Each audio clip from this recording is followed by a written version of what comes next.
Recording, and we'll get started. So good afternoon and welcome to our webinar today on work-based learning, a deeper dive. My name's Larry Alford. I'm the South Metro Regional Manager with the Georgia Tech Manufacturing Extension Partnership, and I'll be serving as your host today. In today's sessions, all participants will be muted, but never fear, you're going to have the ability to post your questions in the Q&A box. Should be at the bottom of your dialog box, and we're going to have facilitated question and answers at the end. The slides, the recorded webinar, and other links will be emailed to all participants, or really everyone who's even registered for the event. And so I'll be on the lookout for that probably tomorrow morning.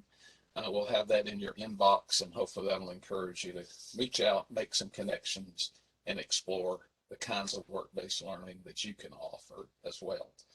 A quick word about my organization, the Georgia Manufacturing Extension Partnership, or GaMEP. We're a statewide organization that works with over 700 manufacturers across the state, small, medium, and large. And we help companies get more out of their current plant and resources. And we help them invest in technology and process improvement to improve their performance. So if you've not had a chance, if you're a manufacturer and you haven't reached out or made connections with us, we'd encourage you to go to our website, gamep.org, find your region manager, make that connection, and start the conversation. And our goal in today's event is to encourage Georgia businesses to offer more work-based learning opportunities. And when we use that term, work-based learning, it can come in many forms: apprenticeships, internships, part-time work, and many other exploration.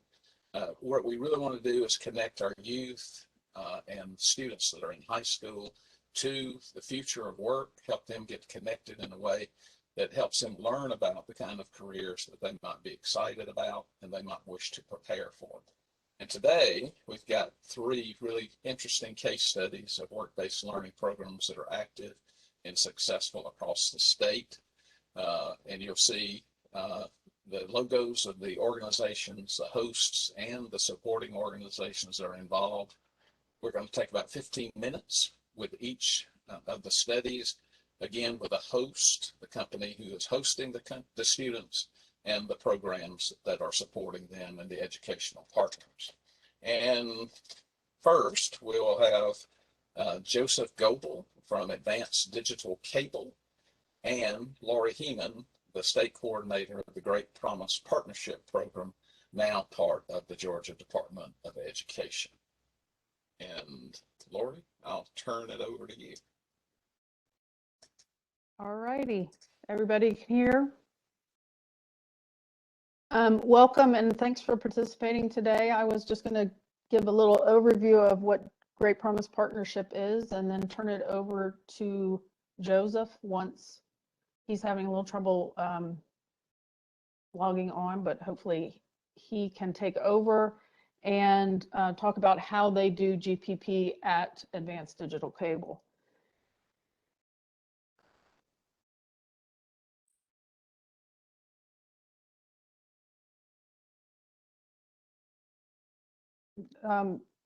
Larry, it's not working. Yeah, you need to put your cursor in the display of the slide and click it once, and then that should allow you to advance the slides. Okay, thank you. So Great Promise Partnership started out as a nonprofit, but now we are fully part of the Georgia Department of Education under the CTAE, or Career Technical and Agricultural Education Division. And officially, we are one of the offerings under work-based learning. You can see the list of other work-based learning opportunities, and GPP is one of them. Our mission is that we establish partnerships throughout the state to empower and equip those students that are in danger of not graduating high school to get real-world job skills while they're working on graduating from high school and becoming that workforce that so many Georgia employers need right now. Well, have always need, but especially need right now. So our mission is to get the kids to graduate. Remember, our students are all in danger of not graduating, and to create a pipeline of skilled workforce for Georgia employers. Why GPP? I'm sure everybody knows why we need to stop the dropout rate, but here's some data. And this is slightly old data, but not too bad, that it's cost communities over almost $300,000 per dropout over their lifetime. And so if Georgia's current working age dropouts were working, the state would be saving $1.8 billion. The two challenges that we address are the economic challenge of a lack of trained workforce, and then the social challenge of high school dropouts and the high cost to communities. We are addressing both of those with our program. We believe that all sectors of society are needed to solve both of these problems, not just educators or employers or nonprofits, but all parts of the community. And our model, so there are 3 parts to the GPP model. Work experience, that means entry-level jobs that employers really need. We're not asking employers to create jobs, find extra budget money or anything, but just put students in entry-level jobs that are really needed by the employer so that it's sustainable for the employers. We also work with life and employability skills. We've heard a lot from employers that they can teach people the job, but they can't teach them how to stay off their cell phone and dress correctly and those things. So we work on that with the students as well. And then another very important part of the program is mentoring. We like to set up each student with a mentor on the job that can help them, not only if they're having difficulties on the job, but also if they come in and have some struggles with home life or school life or whatever. Our students all need extra support to graduate. They should qualify for free and reduced price lunch. That means they're all low income. We're not going to put a student in the program that has consistent behavioral problems or issues that need to be served in a different way. They have to be at least 16 years old and eligible to work in Georgia. That means have a Social Security card or a green card. And these are those students that kind of fall through the cracks because they've been homeless or in foster care or made bad decisions or bad issues at home, that could be successful given the chance and the support to do so. And what GPP does is we align with local needs. So we go into a community, talk with the employers, find out what they need, and then work with the school systems to find students that fit those needs and help create that future workforce, that local future workforce, those kids that'll stay in the community after graduation. Our big implementation challenges are to convince the companies to give kids a chance, especially at-risk high school students, to help with the pipeline, and then transportation. Those are our 3 biggest issues when it comes down to local sites or local community programs, is to get the employers to say yes, get the schools and the other people in the community on board to help with the pipeline, and then figure out the transportation issue. These are some of our employers. One at the bottom right hand is Advanced Digital Cable, which is Joseph. And is Joseph on? I am. Oh, great. So I'm going to turn things over to Joseph. Perfect. Larry, does that, okay. Can y'all hear me? Yep, I can. Yes, we do, Joseph. Go ahead, Joe. I just want to make sure you can hear me. I'm sorry. Can you hear me? Yes. Yes. Okay, very good. Tell you what, I feel like I need a doctor's degree after trying to get into a new system like this. I'm not used to it. I'm used to Teams. So I had to download and get everything going here. I apologize for the tardiness, but to give you an idea of the GPP program and through the transitions of the GPP program throughout the years, I believe we've been involved with it, I want to say going on 5 or 6 years. To give you an idea of the trials and tribulations that you're going to deal with, that's kind of the biggest thing that I want to talk about. You're going to have to do a lot of mentoring, first of all. Um, I have one young man that comes to mind right off the bat. He was one of our first GPP students. He came in and his father was a truck driver and his mother was in jail. With that said, he was also a football player and he needed a job, and he needed grocery money. He needed gas money. He needed those type of things. So at the same time, he was failing. So I got a phone call from a coach saying that, hey, we've got this new program. Wondering if you would be willing to jump in on board on it. Miss Hilda was in the process of starting the program with us. So we took this young man under our wing. Mind you that to help him pass his classes, we paid him 1 hour every day at work just to do his homework. We advised him that, look, you get your grades passing again, you get to play football again, and you'll have a career here. He started off as a sophomore, and just so you know that he is in his low 20s now. He still works here. He's an assistant supervisor. He's making around $26 an hour. Has his own home, and he bought a brand new truck last year for the first time.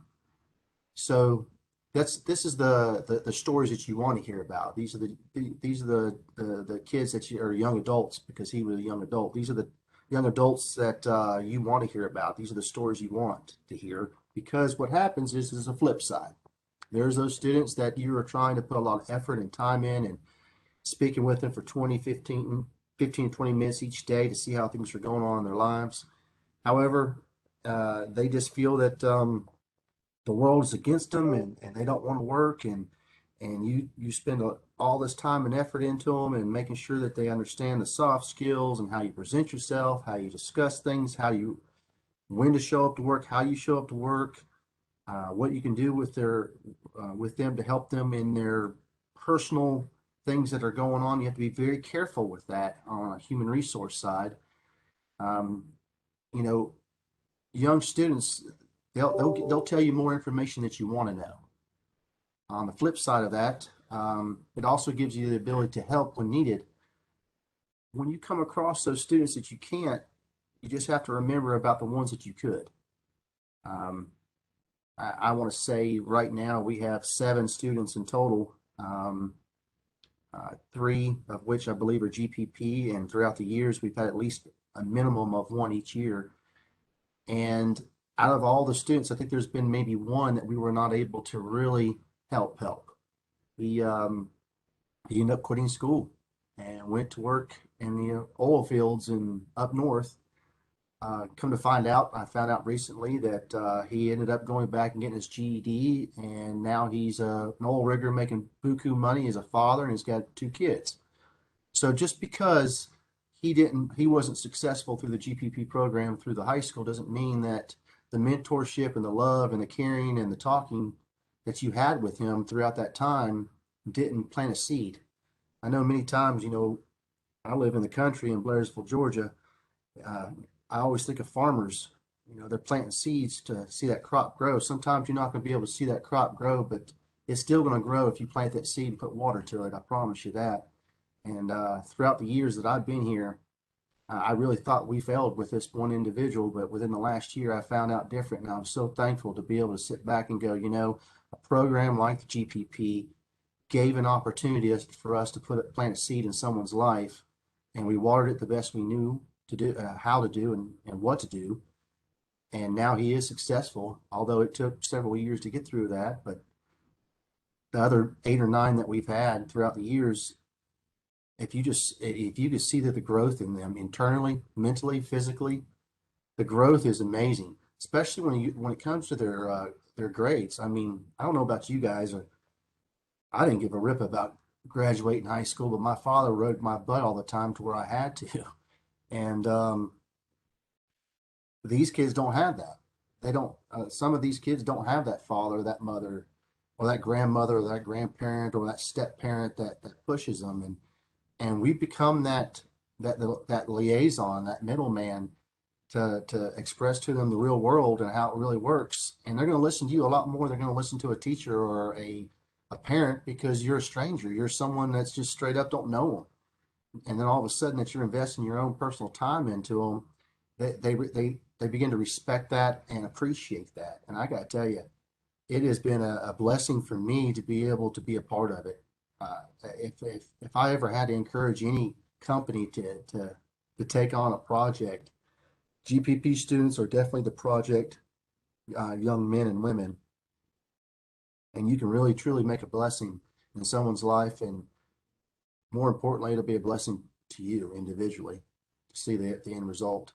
The main goal that I thought that I was under the impression of, to where I was supposed to talk to you about some of the things about the GPP and to tell you some of the experiences, and I feel like that one individual that made a difference, and now he still works for us today, is a great, perfect example. And then we have the one that didn't finish out through the high school in the GP program.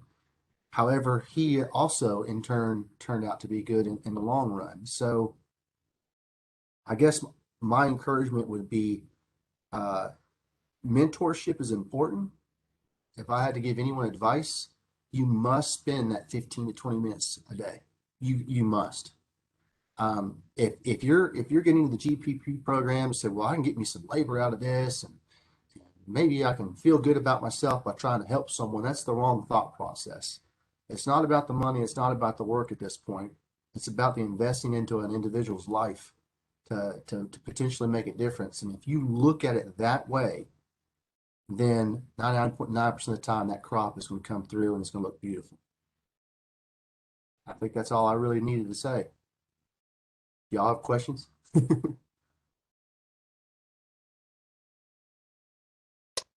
Yes, we're going to save questions to the end. So Joseph, if you and Lori can hang with us, Sure. we're going to reserve 10 minutes when we're done with all three case studies. Perfect. And hopefully we'll have a lot of good questions. And at any point in time, all of the attendees can load those questions into the Q&A box at the bottom, not the chat, the Q&A section at the bottom of your screen. So with that, we'll move to the next case study, and that's going to be provided by Noah Zier from Weiler Forestry Products in LaGrange, and Joe Pennington, instructor of welding and joining technologies for West Georgia Technical College. Noah? Yeah, I'm Noah from Weiler, as Larry just explained. And our biggest thing is we are dealing with struggling to get welders, capable welders, to weld the heavy machinery that we have. And so I put up a few pictures here. You can kind of see what we make. We're in an area where Kia is pretty close to us. We get a lot of welders come through, and Kia work through some of their suppliers as far as the type of welding they're typically used to, which is hard to find anybody who does the type of welding that we require on all of our machines to hold up in the field. And as we work through, we got some new owners. We were Caterpillar, our division got bought out a couple years ago. The new owners came with a new philosophy, bringing a lot of parts back in instead of outsourcing. So we're short several welders. We started working through that, trying to hire some new welders, realized that's not going to be very easy where we're at with the type of welding that goes on mostly in our area. So working real close with West Georgia Tech, we were able to partner off with them, just kind of built a relationship with the instructors. There's 5 West Georgia Techs within 35 or 40 minutes of our facility that all teach welding. So we tied off with them. We got really close with several of the instructors who are within 20 minutes of driving of our facility. and just started working through the processes, what we can do next, what's our next steps, um, and how do we get kids in? And I say kids, students in. And it turned out to where working through the apprenticeship and through some of the kids that Joe and Brandon, so in two different areas, had some younger guys, younger kids, male and female, who were good welders. We worked through that. So some of our challenges were really just how do we get these students up to the capabilities we're looking for. And I think the knowledge and experience that these instructors had in these facilities were able to take us to the next step in a hurry. So as we worked through, our biggest thing was just being real flexible with the students, working through their pay, working through training, a lot of the same type of things where you deal with stuff they're not used to. They're not used to their first job. It's their very first job. You got to understand sometimes they're going to miss the clock once in a while, sleeping, some issues there. But I mean, I think as you work through, that's their very first job. They're also going to school. We had several, I think we had 7 who were all in high school at the same time. Actually, our second shift one time had hardly anybody here and couldn't figure out where everybody was. So I asked the supervisor, and they were all practicing their walk for high school graduation that day. So just realizing that these guys, they're very capable, very smart employees.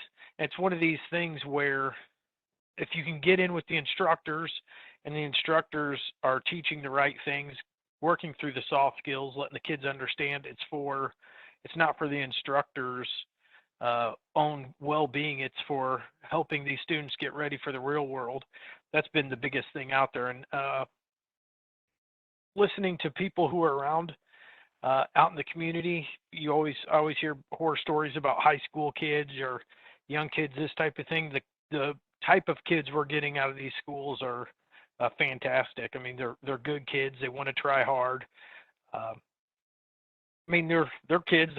They're high school kids, the ones that are in high school, and they're just things you got to deal with. Being flexible is our biggest thing. We try to treat them very fairly once they can pass the weld test.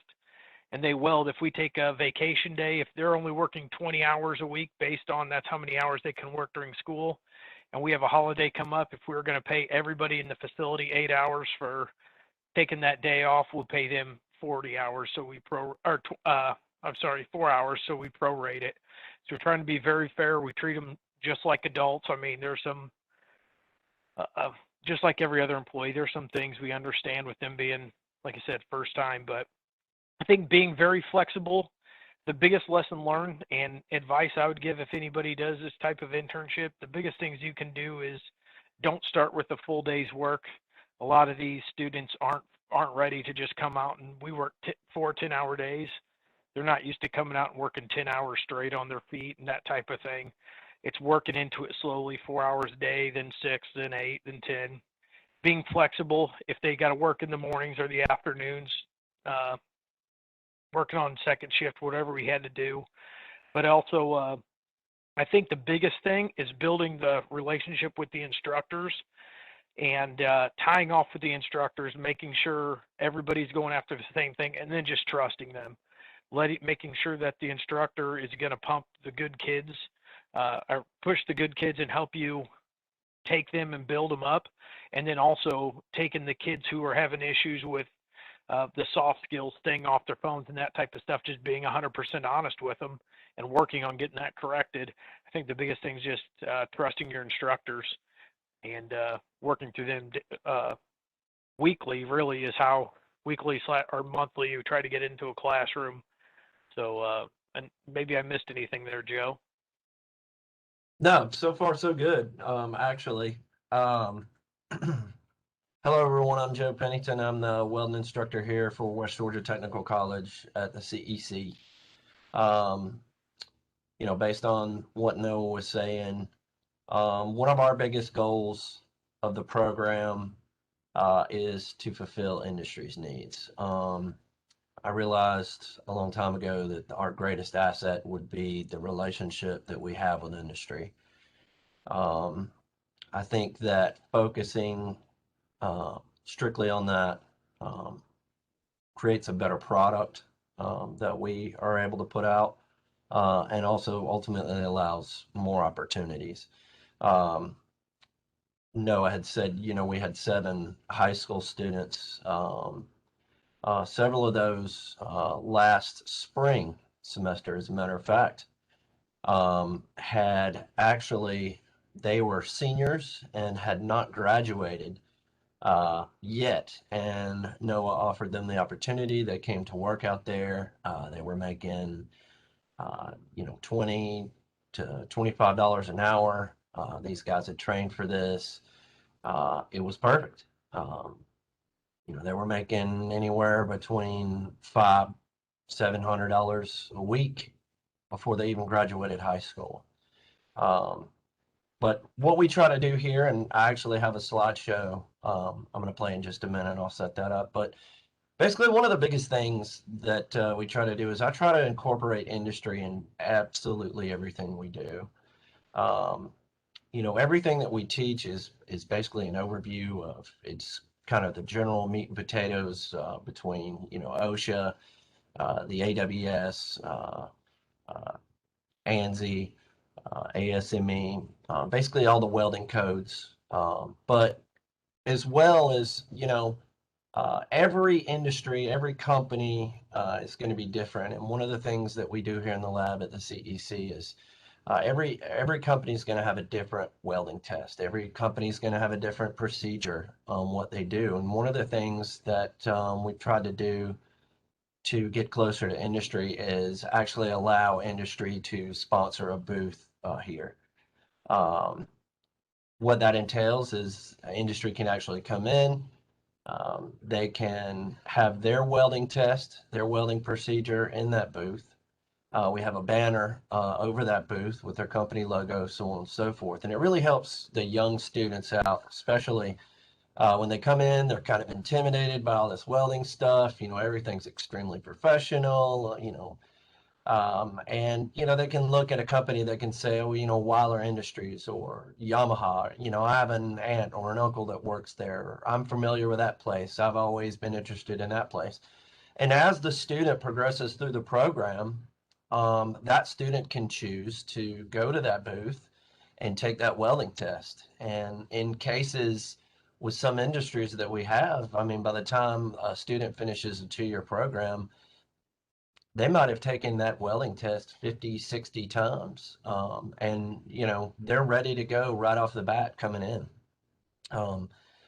Ethics, things that we adopt, we do safety meetings, job safety meetings, beginning shift, after shift. Everything we do, we try to close knit an extreme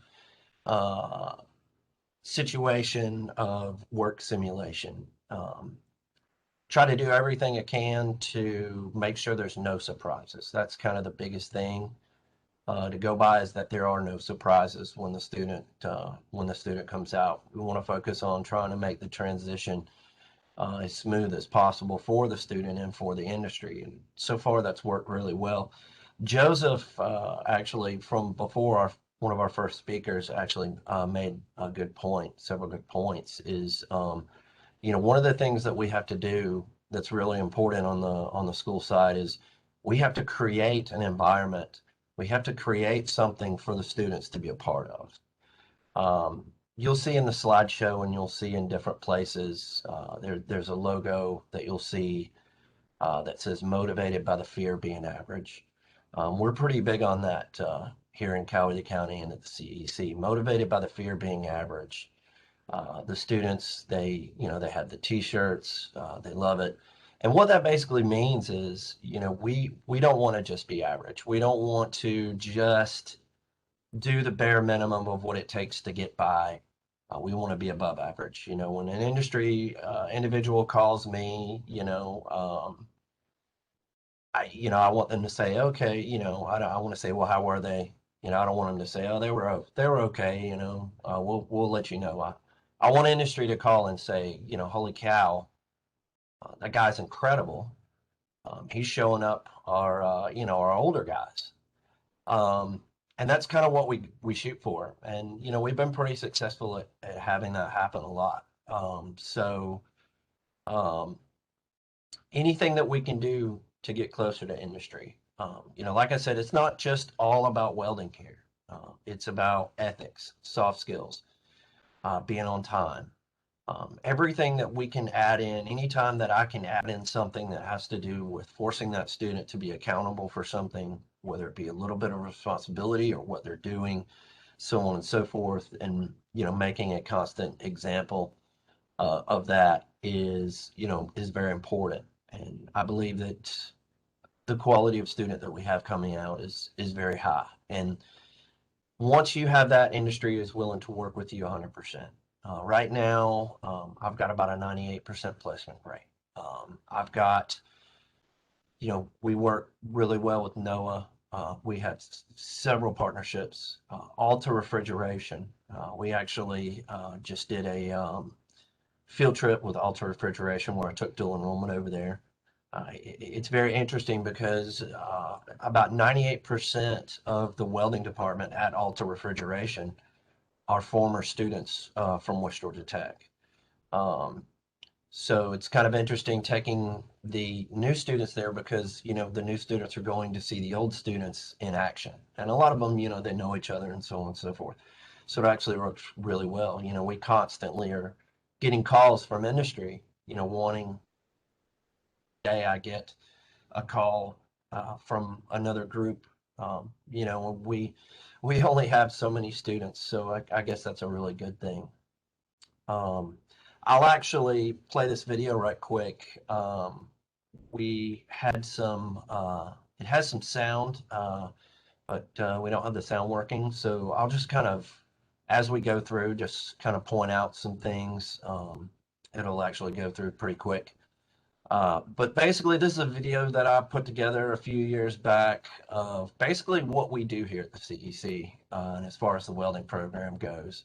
The level of fabrication that we're into, the level of industry partnership that we deal with and expose the students to constantly. So if Larry, if you want to go ahead and fire that up.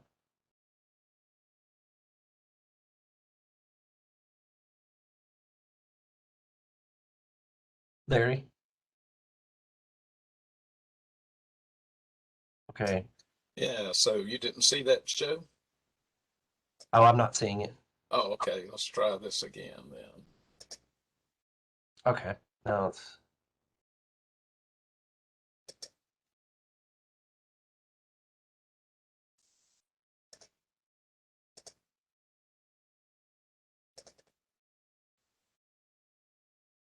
So how about now, Joe? Do you see it now? Yes, now I see it. So this kind of basically explains, for industry leaders and, so on and so forth, kind of what we do here, what we're all about. You can see that a lot of the stuff that you're seeing is definitely from industry practices and manufacturing and so on and so forth. Some of our industry partners. This was a field trip we took to one of our industry partners. Things like that, I believe, are very, very important.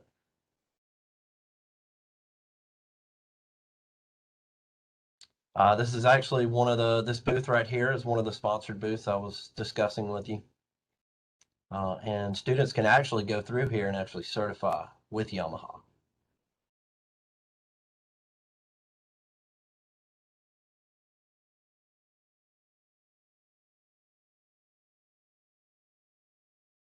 Like I said, we do a lot of fabrication, not just welding. We try to focus on fabrication and so on and so forth, how things go together, why things go together.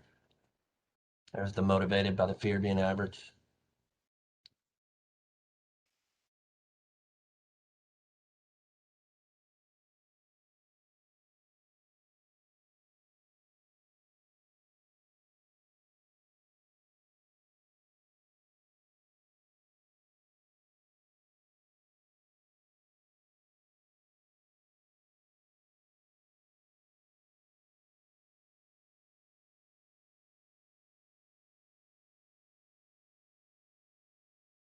This is actually a confined space simulator that we put together that simulates a ship hull or a boiler house situation.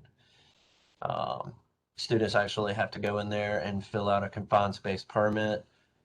That's provided to us by USA Boiler, and basically have to simulate the entire process as they would on a job site. Well, guys, I could talk about this from now until about 5 o'clock this evening, but I'll restrain till we have questions at the end. I hope you all enjoyed it, and I'll pass it on to the next person. All right, and for our third case study, we welcome Melanie Finlayson from Phoebe and Melissa Clark from the 4C College and Career Academy in Albany. Good afternoon, everyone. My name is Melissa Clark. I am one of the healthcare science instructors at Commodore, Conyers College and Career Academy. And because that is such a mouthful, we like to refer to ourselves as the 4C Academy. We are super excited about our new CNA program, and I would just like to share a few thoughts with you. I will mention our partnerships, our healthcare pathway, and our recruitment process.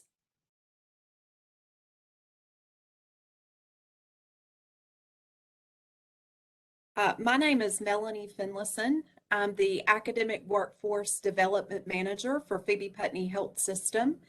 And it was an exciting time when Mr. Chris Hatcher reached out in regards to becoming a partner with 4C Academy. As many of you know, the landscape of healthcare has changed drastically, and especially over the last couple of years.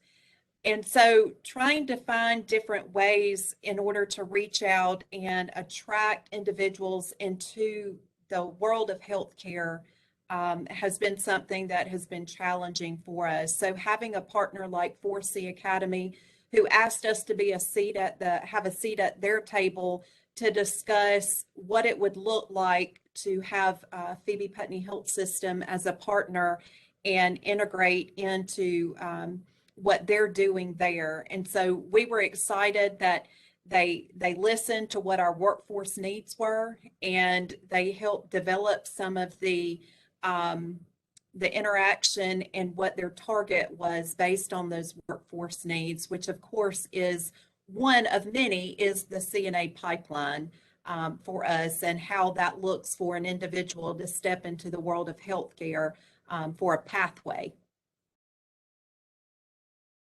Our other partners are our local school system as well as Albany Technical College.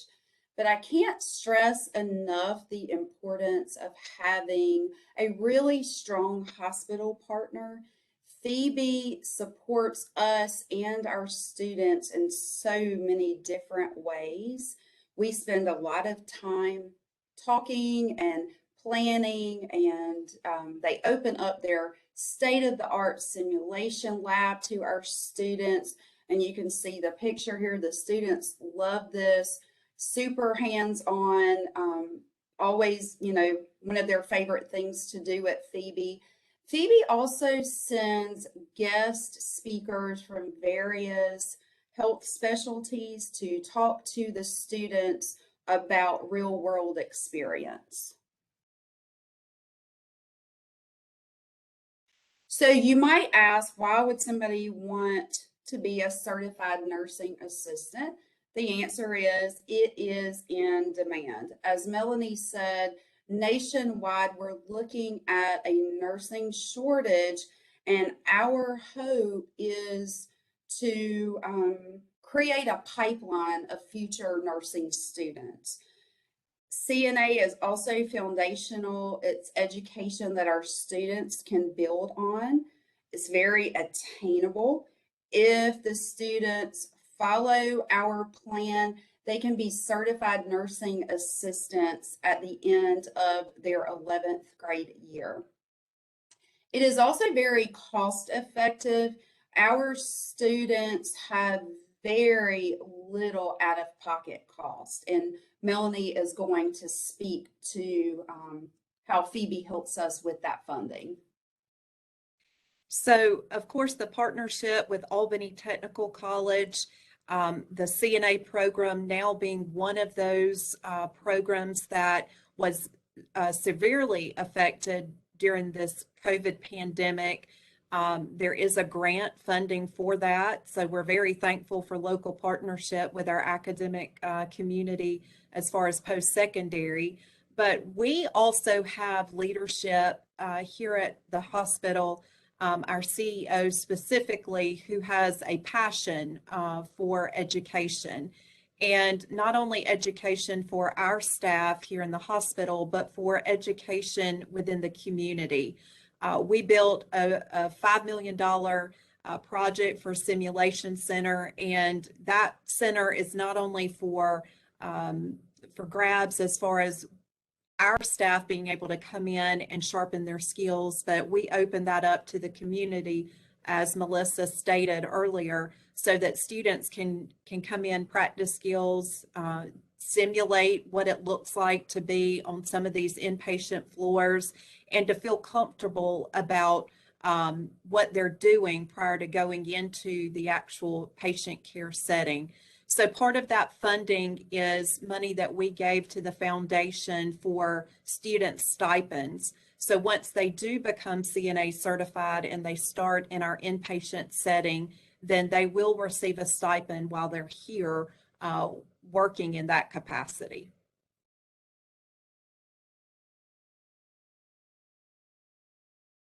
We start exposing and building interest in as early as middle school. We believe here at 4C that reaching the children at a very early age is key to making this project successful. During their 9th and 10th grade years, while they're completing their healthcare pathway, we focus on engagement.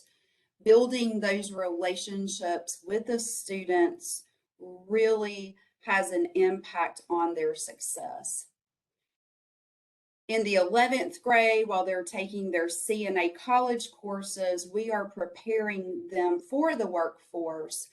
While seniors in high school, they actually have the opportunity to work in the industry, gain experience, and this really builds their confidence once we're ready to send them out into the community.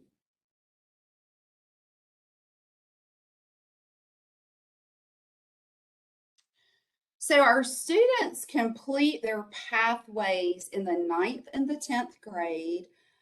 9th grade is going to be Intro to Healthcare, Essentials of Healthcare.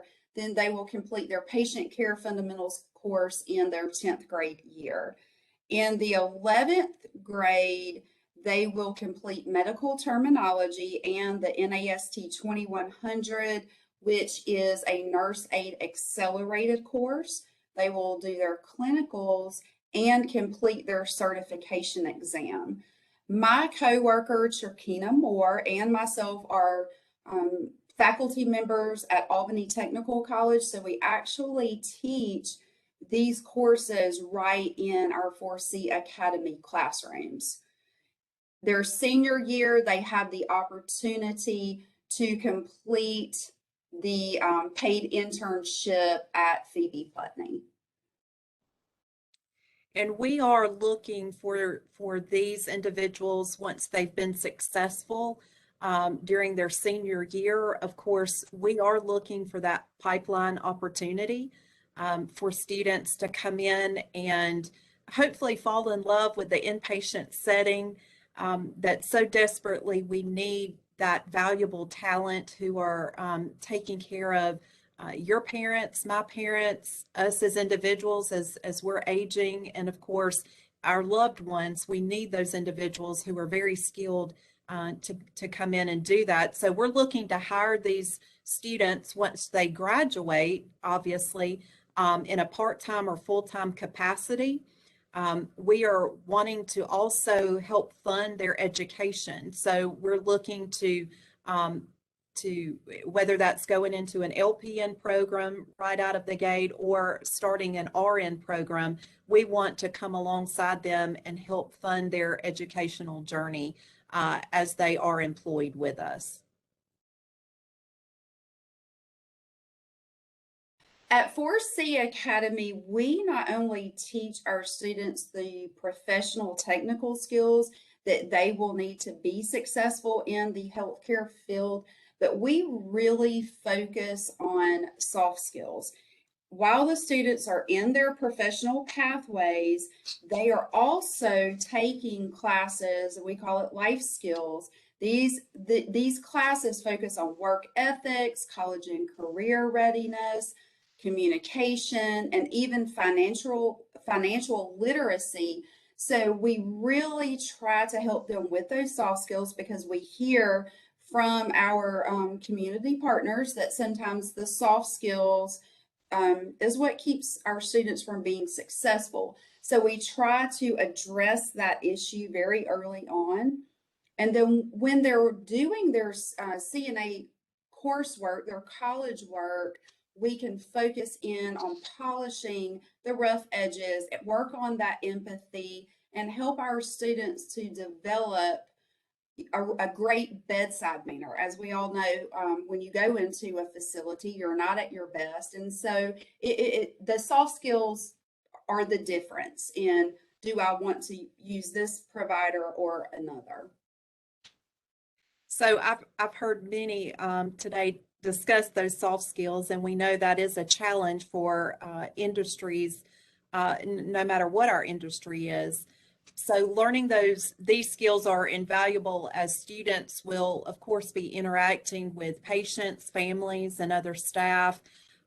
Students will have the opportunity to, of course, put these soft skills into practice, as well as observe and learn from their preceptor that they're placed with, how to communicate, how to manage their time, and a lot of opportunity to learn how conflict resolution works in the workplace. So conflict with others that you're working with, or family members as things may arise. We find that many that are coming into the workforce today don't know how to handle some of those crucial conversations. So they get that observation where they're able to see their preceptor in action and learn how to manage those things prior to coming into the workforce.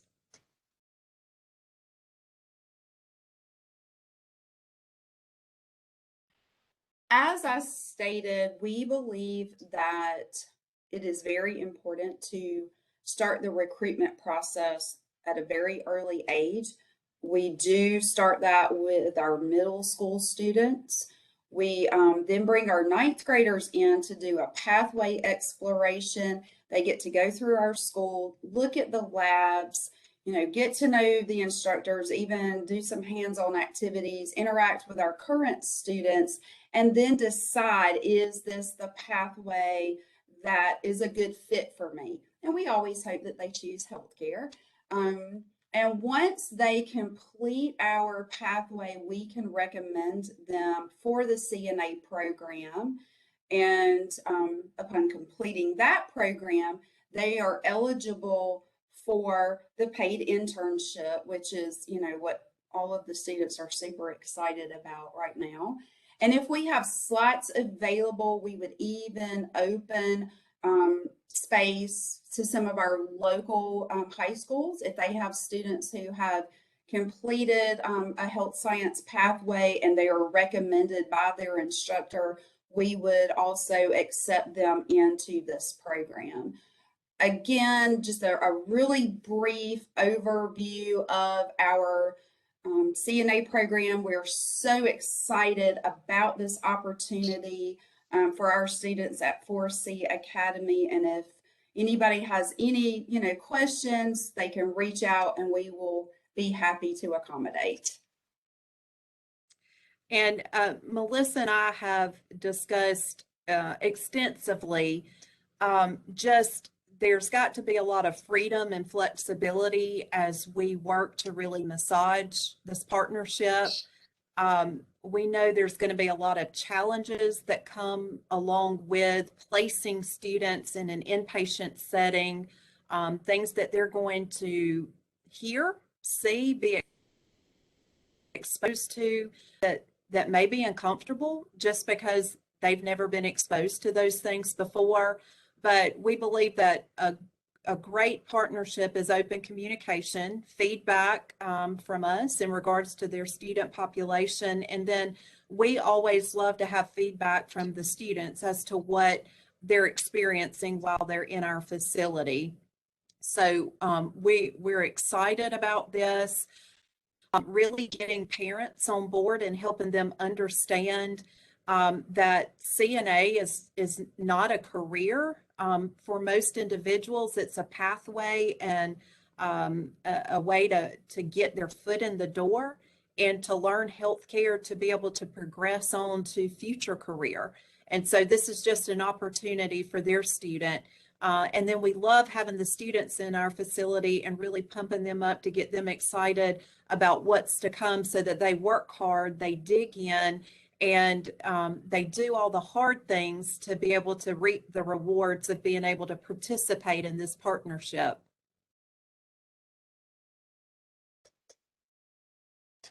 All right, well, thank you, Melanie and Melissa. And with that, we're going to move into a time of Q&A.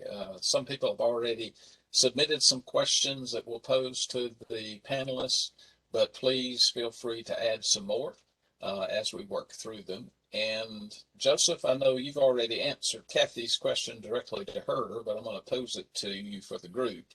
And that is, did you jump right on board with GPP, or did you need some convincing of the value?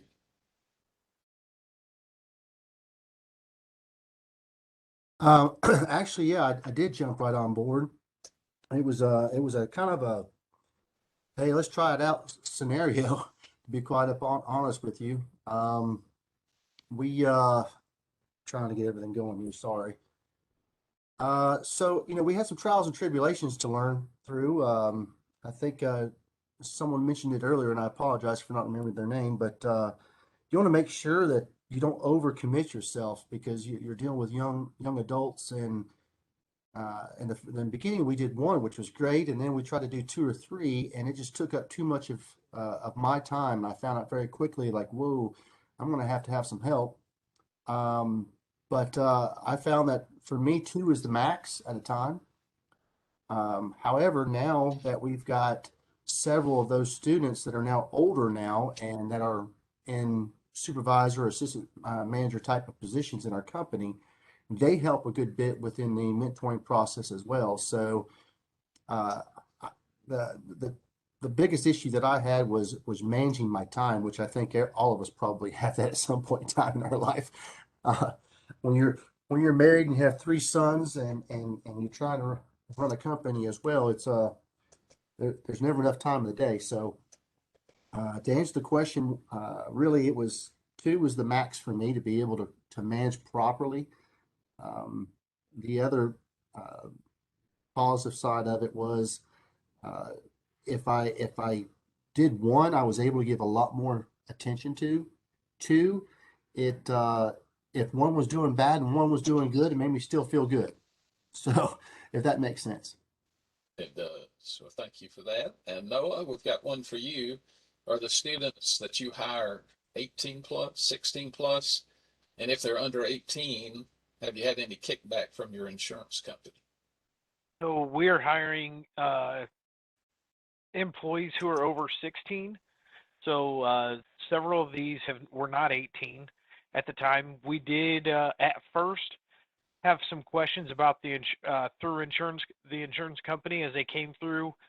We sat down and talked with them about exactly the steps to work through it, and then how many hours they're going to work. When we got completed, we did not see any change on our premiums. None. I didn't have any either. I had a 15-year-old working for me at the same time. Yeah, I think there's just more questions, and I think if you can confidently answer those questions, and just making sure you're taking care of employees the right way, it works out. I would again echo exactly what Joseph said. We did the same type of thing with a group here in our area with students who were struggling in high school. We bit off more than we could chew, and we felt like a failure the first time. And I think part of that is 100% start with 1 or 2. We tried 3 or 4 to start, and it didn't work out the way we needed it to at first. Melanie and Melissa, I've got one for you. It appears that your students are overwhelmingly female. Do you reach out to male students? And if so, how easy is it to convince them that this is a career path for them as well? In our current CNA class, we have 4 male students, and yes, we do, recruit, but healthcare and nursing specifically seem to, have higher numbers of females. I think the trick to our program being successful is it is the student's choice. And so when the student chooses to do this, and this is what they want to do for their future career, there's a little more buy-in. So we don't really focus so much on, male or female. It's just, hey, are you here? Are you interested? But I can tell you that there are some incentives for male students who go into healthcare. There's a lot of grant money available to help those students purchase, the necessaries for a program like this.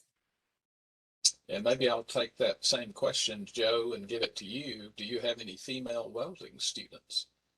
Well, I'm glad that you brought that up because, as a matter of fact, right now I currently have about 8. Welding we have been getting more and more and more and more female students over the past, I'd say, 5 years, especially in dual enrollment. This semester in dual enrollment, I've got about 5. In one class, which is kind of the biggest that we've had before. I have a night instructor, adjunct instructor. Ms. Pazalt is actually, a female welder. So that actually helps out. I always tell everybody, and it's true, the 20 something years that I've been around welding and seen it, it's generally, there's a lot of men in the industry, but women, I'll just be honest, they make a lot better welder.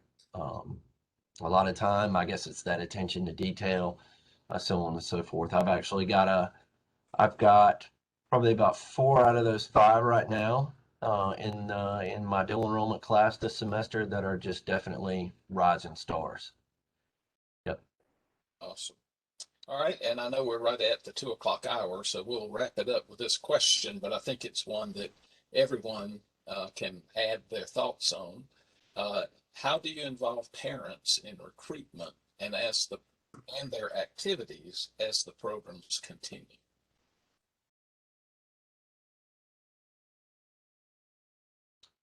Melissa, I'll jump in, but you could probably add to this from the academic side. I know that that 4C is hosting a parent night, actually tonight, to be able to really share with them what that healthcare track looks like. And I think it's a good opportunity to have the parent buy-in for them to understand what their student would be involved in and what the ripple effect really is for them to be involved in some of these activities where they can gain some invaluable skills.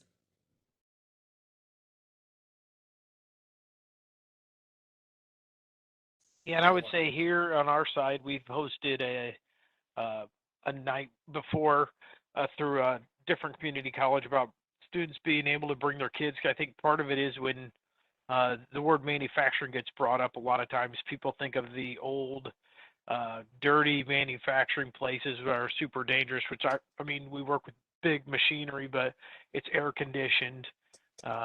I mean, there's just lots of safety items and precautions that are taking place now that I just think people don't understand what it is compared to what they picture when you first hear manufacturing. Um, I will say that with Great Promise, we take the kids on tour to the work sites to make sure that they really realize what we're getting into or they're getting into. And we also invite the parents to come along. And often our employers have like parent nights before the kids actually start so that they can answer any questions that the kids have, kind of an parent orientation before the kids even start. From the school system's point of view, they typically give them an idea to the parents through a parent-teacher night or whatever. However, in reference to GPP, a lot of the times what we try to do internally is after the students work with us for a couple weeks, we say, hey, have your parents come in and let's walk them around and we let them show them what they do. We've done that, I want to say, probably at least 4 or 5 times. And every single time that a parent has actually came in, amazed. They're always amazed. They're like, man, this is not manufacturing that I thought of. They think it's still the I Love Lucy with the Vita Vita Vegemin and the chocolate factory. It ain't like that no more. So when they come in to see, these massive machines and their young man or daughter is sitting there working, I'm like, oh my gosh, you know how to work this? Like, yeah, Mom, watch this. Yeah, Dad, check this out.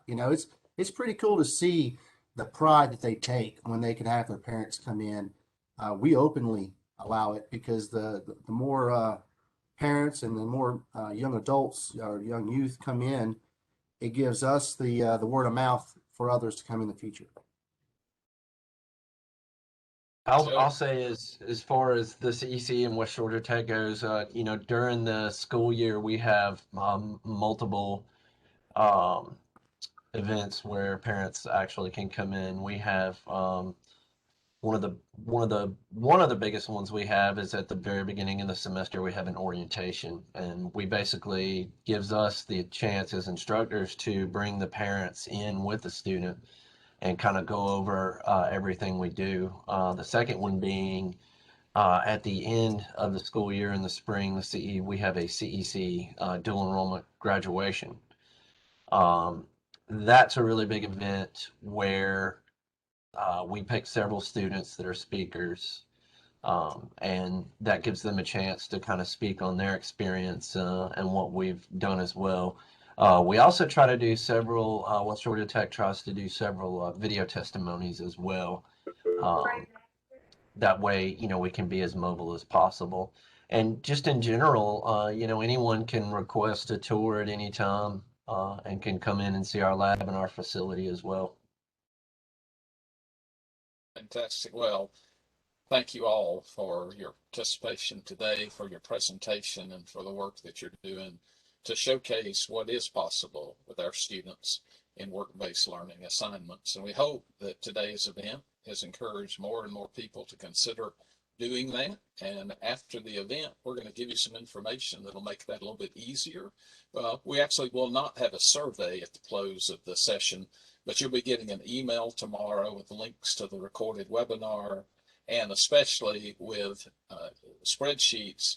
No matter where you are in Georgia, we're going to give you the names and email addresses of people in your area that you can reach out to and start the conversation of what is possible in your area.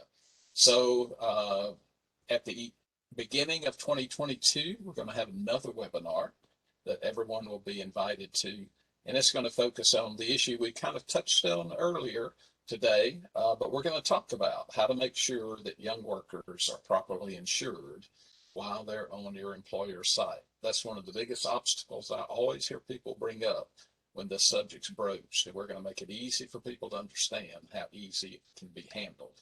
And we appreciate all the work that the employers do to educate, train, and supervise the students so that they can and do work safely. So again, thank you very much for coming today. We wish you all happy holidays, and we'll see you all in 2022. Absolutely. Thank you. You.